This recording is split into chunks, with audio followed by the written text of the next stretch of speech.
Wow. 14th of July, Rabbi Levitt, Pele Yoetz. Okay. Good morning. Good morning, Hey, Rabbi Levitt. Yoetz. Good morning. Good morning, Roy. Good Roy, morning. you can ignore my message. Oh, what message? I didn't get it. Or if you do Okay. get it, ignore it. All right. As far as I know, I haven't got a message from you. But yeah, thank you. Good morning, everybody. Okay. Good morning, Alan. Okay, well, we finally outsmarted the Zoom and we got in. You're getting good, Rabbi. I didn't even have to remind you today. Actually, my wife did it, so I couldn't That's do what it. wives are for, to solve all the problems. Yeah, okay. Baruch Hashem. Okay, so we are up to Kesef on page 428. Oh, I've got your message. Yes, Rabbi Levitt is on. Okay. I said you can ignore it. I can't ignore you. All right. Okay. We're on. Oh, let's.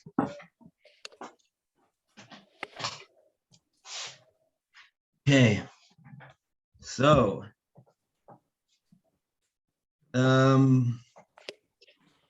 who would like to lead off today? Will be Roy. Would you like to lead off today? From Kesef, Kesef. money. All right. It doesn't mean much to me, but yes. I don't have much, so really I don't. So, it is written in Mishlei, the tongue of a righteous person is like fine money. And it is written in Koheles, in the shadow of wisdom is the shadow of money. See and reflect that money is compared to a tongue and wisdom. Herein lies a hint. Our sages in Erechim said, death and life are in the hand of the tongue. Someone who wants life should engage in Torah study. Someone who wants death should engage in words of frivolity and indecency. Similarly, the sages in Kedushin noted, the Torah is compared to a comprehensive potion. For one person, it is a potion of life. For a different person, it is a potion of death. So too we suggest in regard to money. For one person, it is a cause for life. For a different person, it is a cause of death.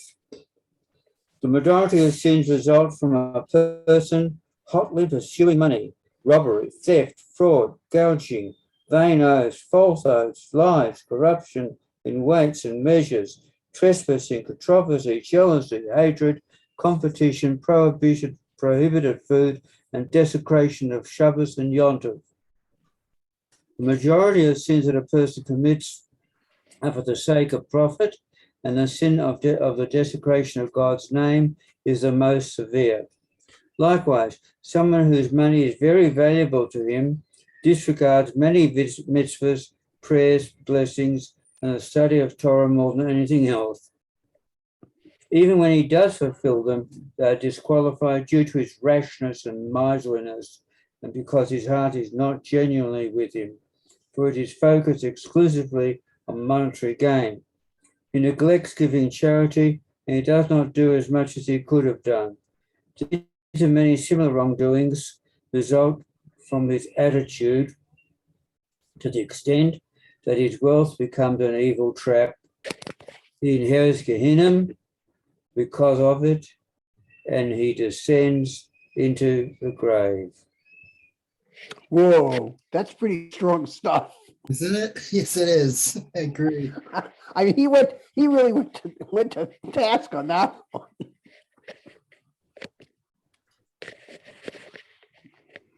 What? Okay. I know, he has never been so, well, I don't remember him being so strident about anything else before. He really went to task on this one. Hmm.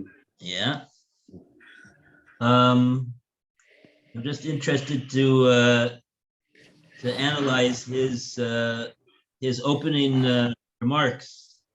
He quotes the two psukim that Mishlei and Koheles, that Kesef is compared to the tongue, and it's also compared to wisdom. And the tongue is something which is life and death depend are in the hand of the tongue. Death and life are in the hand of the tongue. But even life is with Torah, and death is with Devorim Batalim and Devorim of impropriety. And then even he says even Torah is not pashut. For one person, it's it's Chaim, and for another person, it's Nisa also. So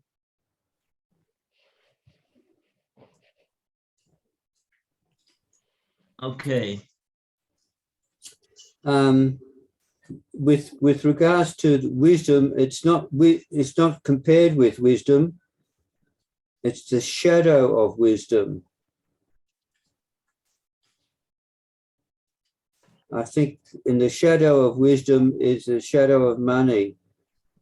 Yeah, what does that mean? I think that's a more of a negative thing than a positive thing. The shadow of wisdom.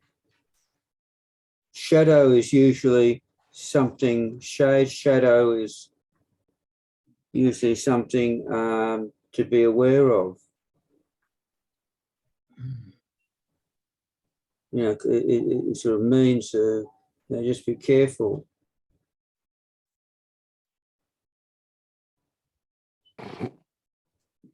That's definitely what he's saying over here. One has to be very careful with money and his attitude towards money and his perspective.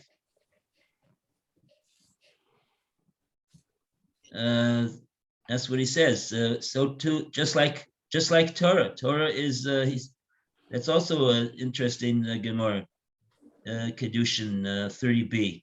Torah is for one person is a potion of life, for a different person it's a potion of death. How could Torah be a potion of death? Epicurus.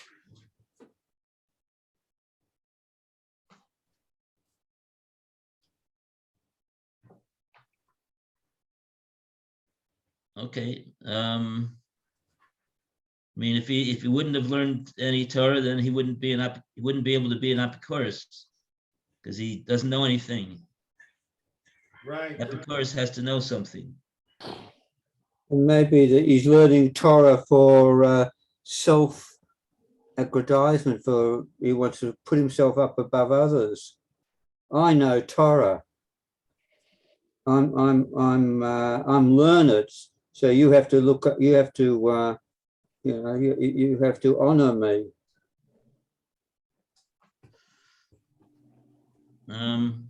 Okay. I mean.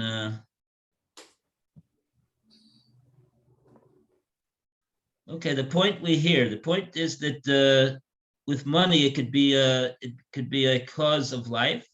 He uses the money for mitzvahs, and for somebody else, money could be a cause of death because he goes on the rest of the whole paragraph to say what someone's interest in money can lead to. Hmm. So if if the money is a means to something else, such as something which is good, then of course the money is can do great good. It could give tzedakah, it could help other people, help worthy institutions. It could help his own family if it's but if his interest is not in those things, his interest is in the money itself and what in the bad things that the money can acquire. So then or just simply to get the money for the sake of the money, to have a lot of money. So then he says it could get in the way of, it could cause all sorts of averas, his pursuit of money. Okay.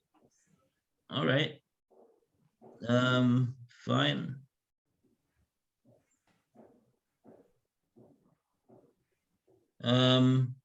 Let's go further. Let's go further. 429. 429 in truth.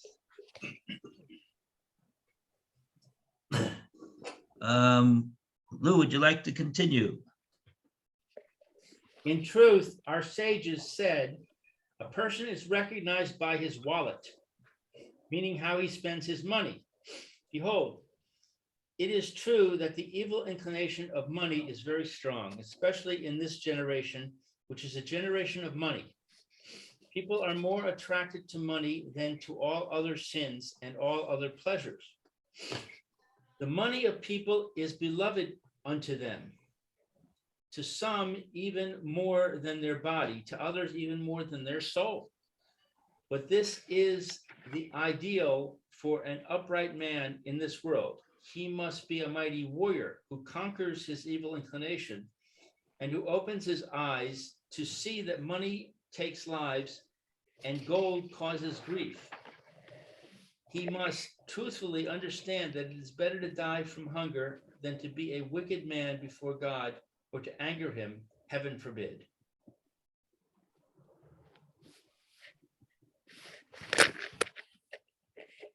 Wow. Okay. And here's a long paragraph over here. This is the conclusion of the paragraph of the entry. And we'll go to Alan to continue. Only with strength will a man succeed to be a mighty individual who conquers his evil inclination. Money must not be of value to him at all when compared to the performance of the Creator's will. One should provide an outlet for his money to do the will of his Father in heaven. A person must believe with total faith, and it should be firmly fixed in his heart that the entire income of a person is determined in heaven. If someone will ascend to the heavens or descend into the depths, he will not be able to increase or decrease his earnings, even by a pruta. This does not apply to expenditures for mitzvahs and good deeds, which are not affixed. If a person spends more than he is given, then he is given even more to spend. In a similar vein, a person can acquire his world with money by increasing. You missed a line. Did I? Hmm. Which one? The one above it.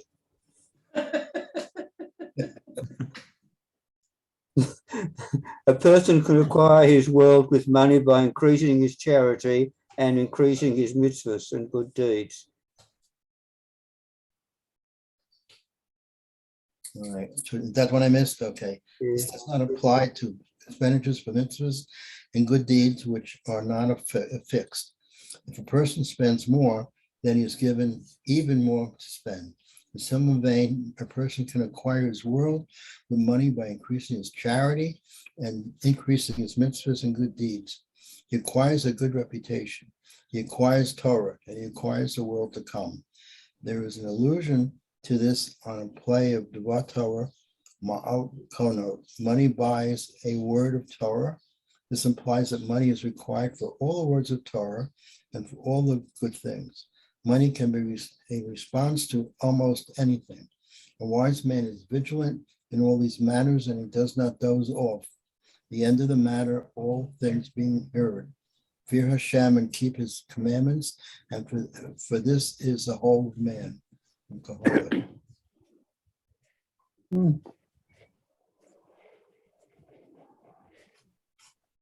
Okay.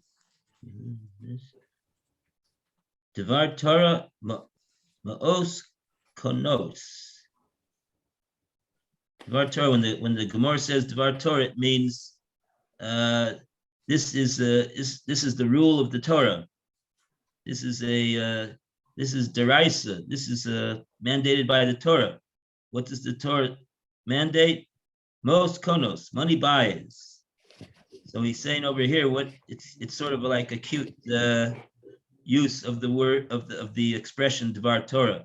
Generally, you say Dvar Torah, and then you say a din that the Torah says is a Torah mandated din.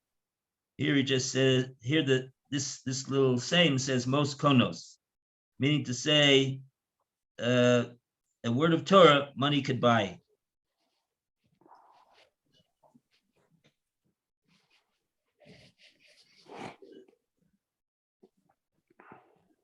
So in other words, like we said before, if a person is, it could be used for good things as well.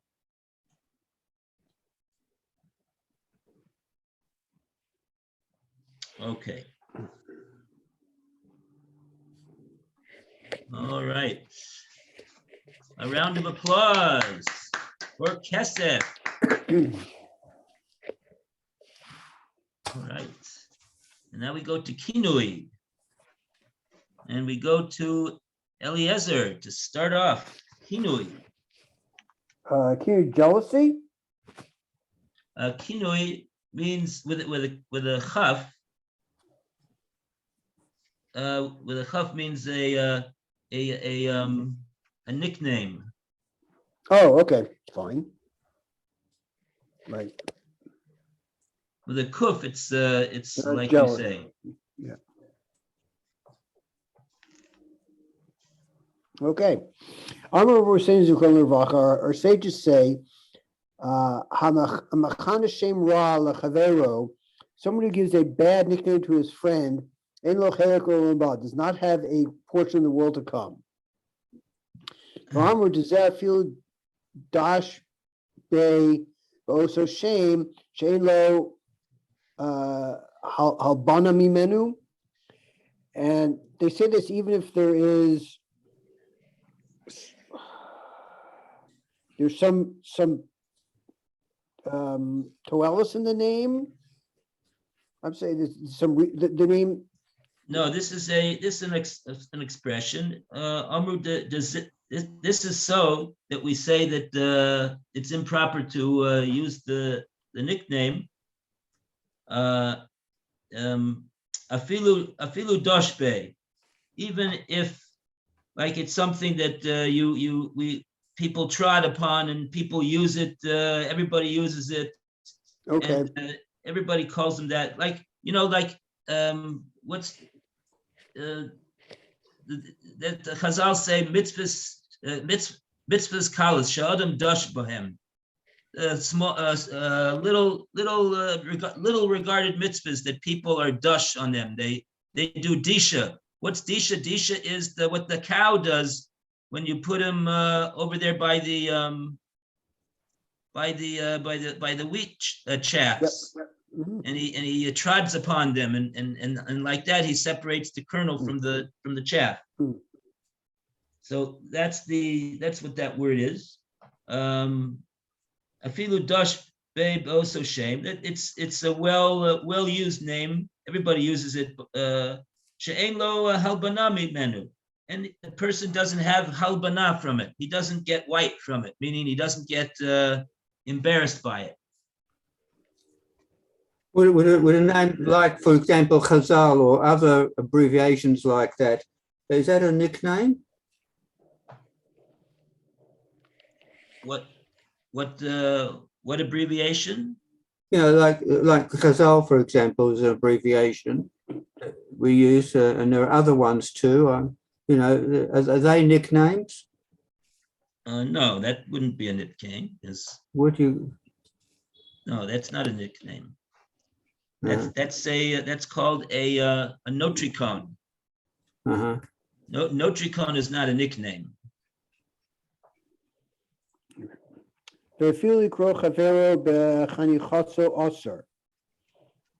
Even to call your friend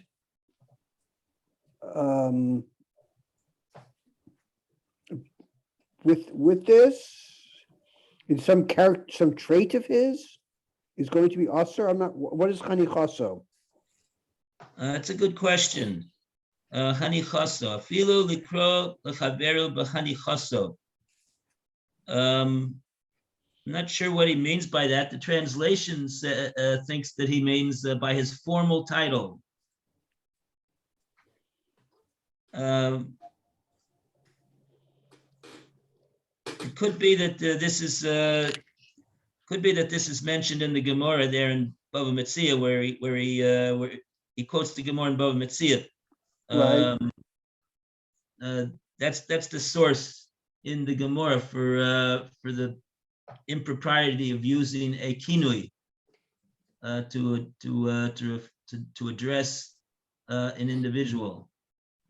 Mhm. Maybe it mentions over there about Hanichaso. Okay.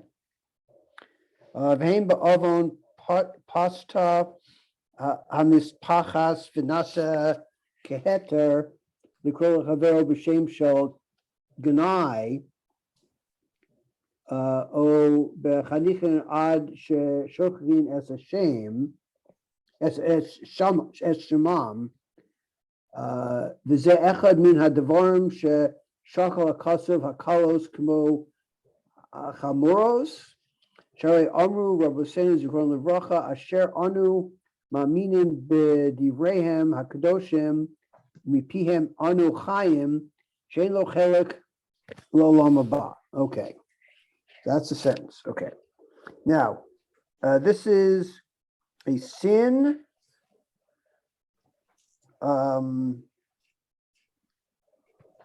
Chosasa hamispachas. Mispachas is a form of tsaras. Okay, but maybe it leads to tsaras, and people do it would permissibly. In sin, the tsaras proliferates. Chosasa means that it becomes larger, like the blemish of tsaras in a person.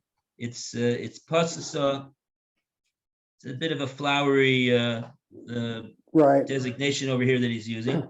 The Not nasa bad. keheter, and it's now everybody Becomes calls him that. permissible. And it's regarded as an acceptable way of referring to this person.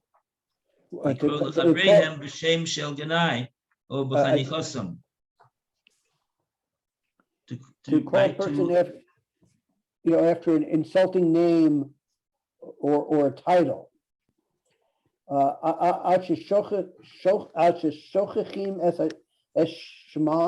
Until you've kind of changed his name or forgotten his name. Forgotten, yeah. Everybody's forgotten his name because they call him this other name. Nickname. Yep. Yeah. וזה אחד מן הדברים ששקל הכסף הקלסים החמוros, and this is one of the items that the Torah equates the light transgressions with the strict ones, because our Rabbanim has said, we believe in the words of HaKadosh Baruch Hu, and that the words of the Kadosh Baruch Hu are life, and we live through the words of the Kadosh Baruch Hu, and if we do this, that we don't have a chelik in Olam Haba to call people by these kinuyim. Shri Omer Rabbi Sinu Zafon Ubracha Asher Anu Maminim B'Divreihem Akdoshim B'Piyam Elochaim She'ein Lo Chelik Olam Haba. In other words, you see from the Gemara's the Gemara in Bava Metzia, one would think that it's don't think that this is a small matter. It would seem like it's a small matter, but look at how the Gemara in Bava Metzia says somebody who uses this nickname for his friend is Ein Lo Chelik L'Olam Haba. So we see, in other words, how Chazal look at this matter. They look at it as a very weighty sin.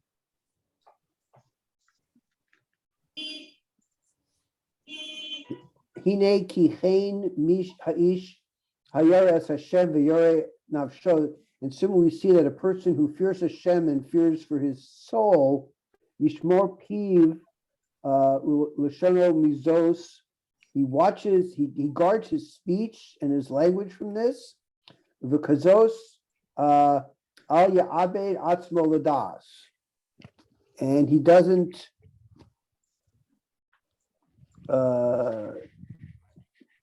what's abed atzmo? Yeah, he doesn't cause his he doesn't cause his own self-ruination as a result of Right, doesn't someone know who has himself. Yireh Shamayim listens to what Chazal says, and Okay. they're careful about this matter, and they don't cause themselves self-destruction by being careless in this matter. Okay. V'rotzel hazkir shmo ve'eno yodei Hashem ha'enam shalo ha'etzem shalo. Etzem, He wants to remember his name and doesn't know the person's name. I guess the person's proper name. Osherotzel hazkir es ha'ish etzel acherim. He wants to distinguish this person from among others. Otam. The otam acherim enum makirin oso b'shem ha'etzem shelo. When the other people aren't going to recognize this person's name, yazir lomer oso ha'ish shekon oso ha'olam kach. Should be careful to call this person how people in the world call him. That filish shebezeh nika zeh ha'ish me'avon, and because if you careful about this, he will cleanse himself from sin. Aval hayoser tov, but it's better sheyochiach b'mishor es ha'am ha'cholchim b'choshech b'choshech yodim ha'iser v'chomer shabo, but it would be better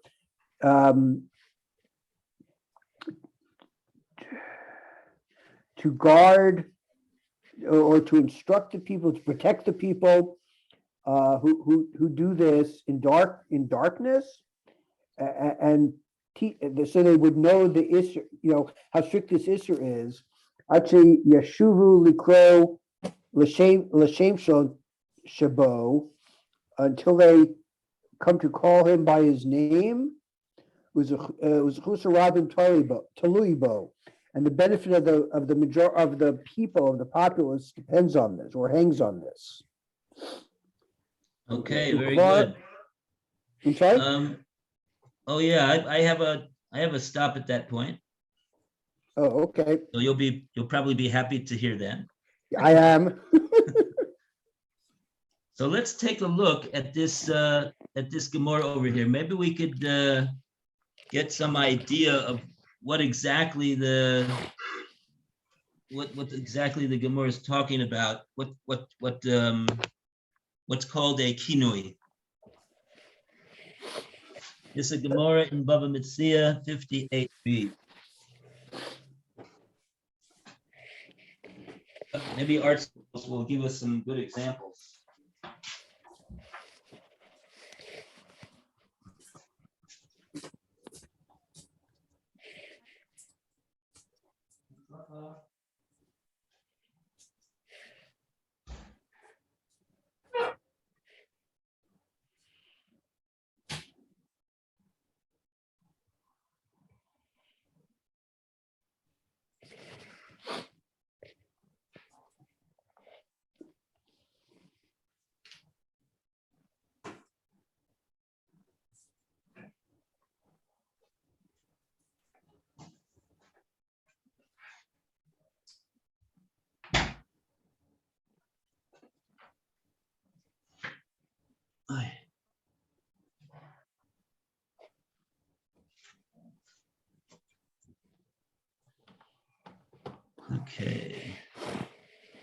Okay, so this is on the Nun Ches Amud Beis. Noach.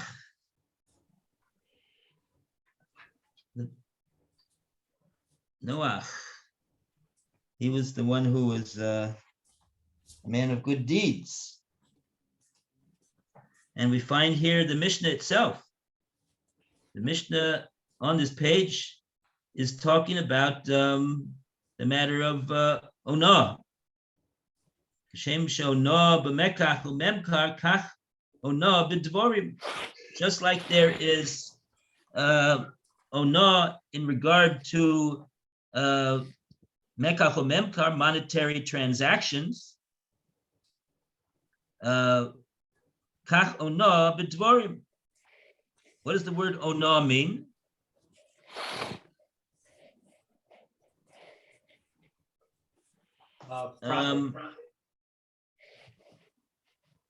Well, there's nothing wrong with making a profit, but if a person makes a profit 1/6 more than the going profit that is in the shuk for this given item, so that's regarded as onah.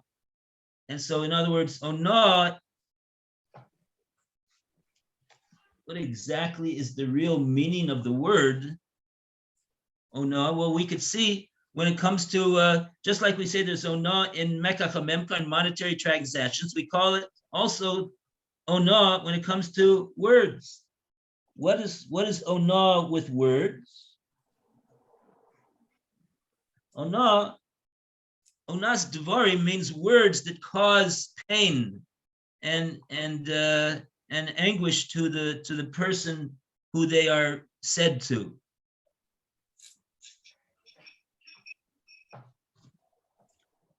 So that's the subject of the Mishnah over here, and so this is the last. Just going all the way down to the bottom of the page here. The Gemara says over here, Kol malbin penei chaveru barabim ki'ilu shofek domim. Someone who is malbim penei chaveru barabim. What that means is from the word lavan. We usually think that it means to cause him to be red with embarrassment. We've said something about him which causes him embarrassment. Barabim, in front of other people, he's been publicly humiliated. So that's ki'ilu shofek damim. It's though one has committed murder. And so we see that words are, this is what he said before in the previous entry about kesef. It says in Mishlei, mavis v'chaim bi'ad halashon, death and life are in the hands of the tongue. And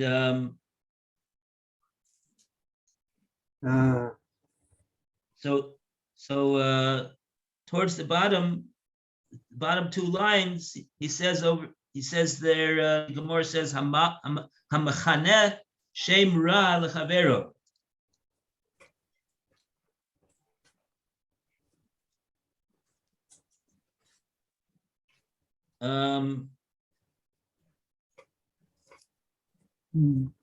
That's the place that we're looking for, I believe.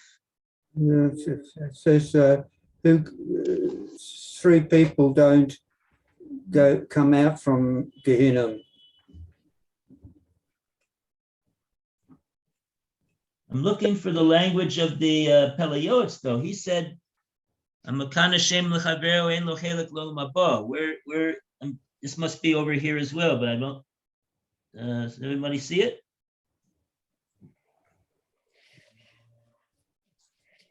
Makane Chayenu Marabin. The Dashba, Vishmei, Amar Rav bar Rav Chana, Amar Rav Yochanan.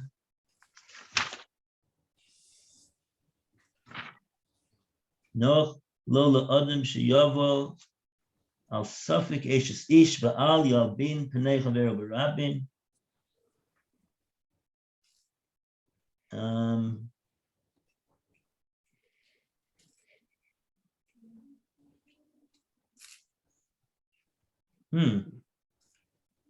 I don't.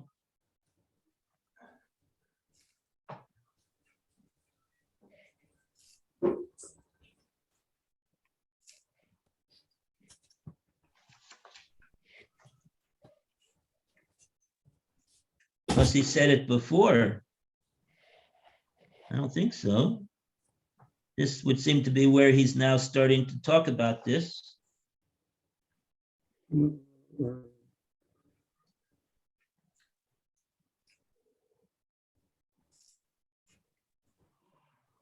Well, it says here that someone who calls his friend an embarrassing nickname is one of those who doesn't come out from Gehinnom. Is that what you're after? Amalei ma'achori afilu Amar Rabbi Chanina. Hakol yordim legehenim chutz mishlosha. Hakol sokadaitach ela ema kol hayordim legehenim olim chutz mishlosha. Sheyordim ve'ein olim. These three go down and they don't come up. Ve'elu hein. Habal eshes ish malbim pnei chaver barabim machan Hashem lechaver. Oh, okay, that must be what he. Okay, that must be what the Pele Yoetz is referring to. You're right. Okay, I think so. Yeah. Okay, so in any case, well, we want to know what exactly is this? Can we get some type of a? Yeah, I think we did this once before, and we came out with not too much in the way of practical understanding. That's the.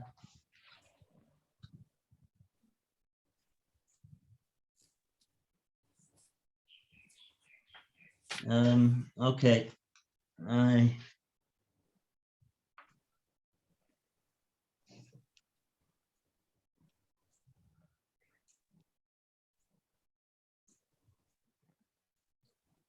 What is called Mechana Pnei Chaver?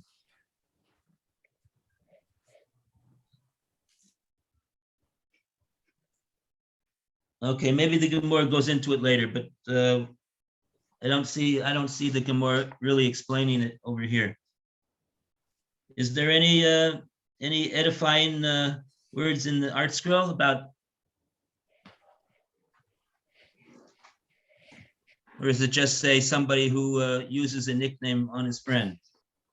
The one thing it clarifies is that it's embarrassing somebody. The underlying problem is embarrassing him, not the nickname per se. See, the problem with that is that the problem with saying that is that in the Gemara says Mechana Shem Chavero Mechana Hayinu Malbin Afugab the Doshbe B'Shmei. Oh, Mechana. Okay, Mechana. The nickname really means that he uses this name and it's Malbin. It embarrasses. Afugab the Doshbe. Even though it's well, everyone uses it. Afugab the Doshbe B'Shmei. They don't, even though no one does use his actual name. And Rashi says over here, Kvar Hurgal B'Kach, the individual this nickname is being used to refer is already accustomed to have this name. be used on him. Shemechanim oso. Okay, that's what they do. That's how they address him. Ve'ein panav mislabelnos, and really he's not embarrassed about it at this point. Umikom makom, nevertheless, ze lahachlimoy mitkavein. Rashi says, but Rashi says that the intention in using that expression is to cause shame. Right, So- so it's a sin on the part of the person who uses it, not necessarily because it has the effect, but because it's intention. Yeah, it seems to go after the intention. That's what the Pele Yoetz had a question about that he was trying to dance around over here. What does the person do if everybody calls him this name and nobody even knows his his name, and the person needs to refer to him, but he doesn't want to use this name. So the Pele Yoetz told us that what he should do is if he wants to mention this person to other people who do not know his real name, he should be careful to not just use the name that everybody uses, because that's a kinui and it's not proper. Even if he doesn't have intention to shame him in using that name, but he should say in such a way, he should say so and so, this person Plony, that people are accustomed to call him blank. Right. So to indicate that he's not using this name only for any other reason other than the fact that people call him that, and nobody and the only way to know who you're talking about is to use that name. But it's like he's not calling him that name. He's saying, this person that everybody calls blank. So I'm not calling him blank, but I'm just saying that other people call him blank, so that you should know who I mean to refer to. But then the Pele Yoetz says, rather than doing this, he should point out to other people, that it's highly improper to use the what do they call the appellation blank for Plony, because that is really a kinui, which the Gemara says is ein lo chelik l'olam haba, and he should educate people that this is in fact a serious transgression to cause somebody shame and embarrassment by this name, and he'll have a great merit if people will listen to him and improve their ways and not call him that anymore.